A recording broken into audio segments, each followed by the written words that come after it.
Hello दोस्तों। तो आप देख रहे हैं सिने स्टोरी। तो welcome to my channel.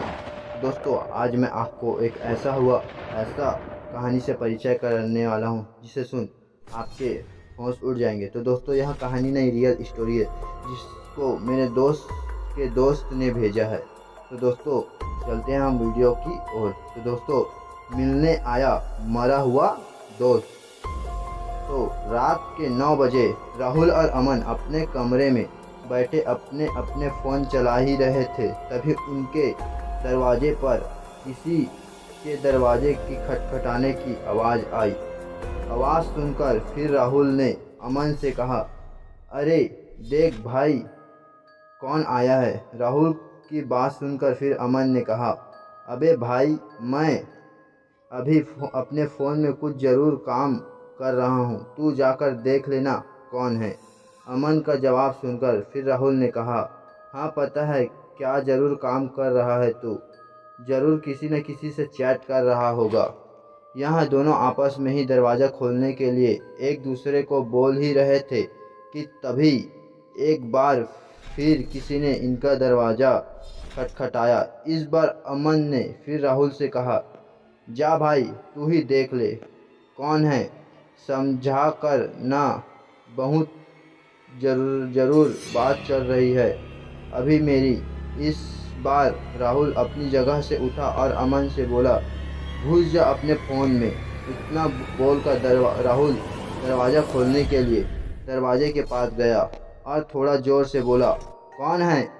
Rahul के इतना बोलने के बाद तुरंत बाहर से आवाज़ आई, अरे मैं हूँ यार अंकित, अब जल्दी दरवाज़ा खोल। अंकित इन दोनों का दोस्त ही था और वो कभी कभी इनके साथ पार्टी करने के लिए आया करता था। पर अंकित के इतना सुनते ही राहुल के जो हाथ दरवाजे की कुंडी खोलने के लिए ऊपर उठे थे वहीं पर रुक गए। फिर उसके बाद राहुल तुरंत पीछे अमन की तरफ मुड़ा तो उसने देखा अमन भी अपना फ़ोन नीचे रखे बस उसे ही देख रहा था। फिर उसके बाद राहुल तुरंत दरवाज़ा के पास से अमन के पास आया और बोला, भाई तूने सुना। फिर अमन ने जवाब देते हुए कहा, भाई पर ये हो कैसे सकता है, क्योंकि क्योंकि अभी 1 घंटे पहले ही तो हम लोग अंकित के अंतिम संस्कार में से होकर आए हैं। यह दोनों अंकित की आवाज़ सुनकर इसलिए डर रहे थे क्योंकि कल अंकित का एक्सीडेंट होने की वजह से उसकी मौत हो गई थी। वैसे भी अंकित बहुत तेज बाइक चलाता था और हेलमेट भी नहीं पहनता था और इसी वजह से जब उसका एक एक्सीडेंट हुआ तो उसका पूरा सर फट गया था और उसकी उसी समय मौत हो गई थी और उसका अंतिम संस्कार हुआ था। और वहीं 1 घंटे पहले होकर राहुल और अमन अंतिम संस्कार करके आए थे। दोनों हैरान होकर बस यही सब सोच रहे थे कि तभी एक बार फिर बाहर से अंकित की आवाज़ आई, अबे कहाँ चले गए दोनों के दोनों, कब से बाहर खड़ा हूँ, जल्दी दरवाज़ा खोलो। पर राहुल और अमन की तो जैसे रगों में खून ही न हो और वो दोनों बस मूर्ति बने एक दूसरे के को देखे जा रहे थे। और अंकित बाहर खड़े खड़े बस दोनों को आवाज़ लगाए जा रहा था। वो बोल रहा था, यार दरवाज़ा तो खोलो, मैं आज पार्टी का पूरा सामान लाया हूँ। पर उन दोनों की पार्टी तो अंकित की आवाज़ सुनकर ही निकल गई थी। पर तभी एकदम से वो सभी आवाज़ें जो अंकित की आ रही थी वो सभी आना बंद हो गई और अब ऐसा लग रहा था जैसे अब बाहर कोई नहीं हो।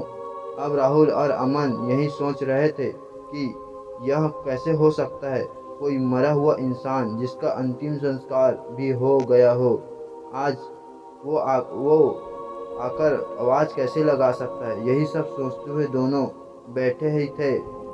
अभी दोनों ने उस डर को ख़त्म भी नहीं करा था कि तभी उनके बाथरूम से ऐसी आवाज़ आने शुरू हो गई कि जैसे कोई बाथरूम के अंदर हो। पर यह भी कैसे हो सकता है क्योंकि इस घर में तो राहुल और अमन के सिवा कोई रहता ही नहीं है और न ही कोई आज उनके घर आया हुआ था कोई। आवाज़ सुनकर दोनों बाथरूम के दरवाजे की तरफ देखे जा रहे थे। तभी बाथरूम का दरवाज़ा अपने आप खुला और उसके अंदर से अंकित निकला, जिसने अपने एक हाथ में 2-3 बियर की बोतल और चखने का सामान ले रखा था।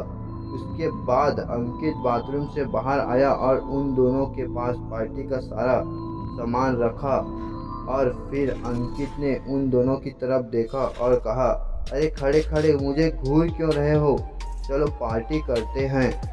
पर दोनों डरे डरे बस अंकित को घूरे ही जा रहे थे।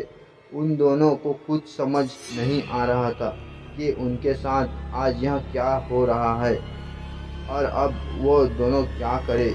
वो दोनों यही सब सोच रहा था कि तभी अंकित इन दोनों के और पास गया और बोला। इस बार उसकी आवाज़ बहुत भयानक सी हो गई थी। उसने कहा, जब मैं दारू पीता नहीं था तब तुम दोनों ने ही मुझे कल ज़बरदस्ती दारू पिलाई और अब तुम दोनों पीने से मना कर रहे हो। उसकी बात सुनकर फिर राहुल ने डरते हुए कहा, भाई हम तो तेरे दोस्त हैं, भाई हमें जाने दे।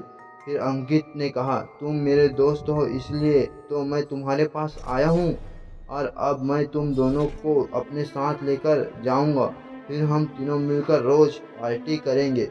पर राहुल और अमन को तो जैसे कुछ समझ में नहीं आ रहा था और वो दोनों बस यही सोच रहे थे कि कहीं यहाँ हम दोनों का कोई सपना तो नहीं। पर यहाँ उन दोनों का कोई सपना नहीं था।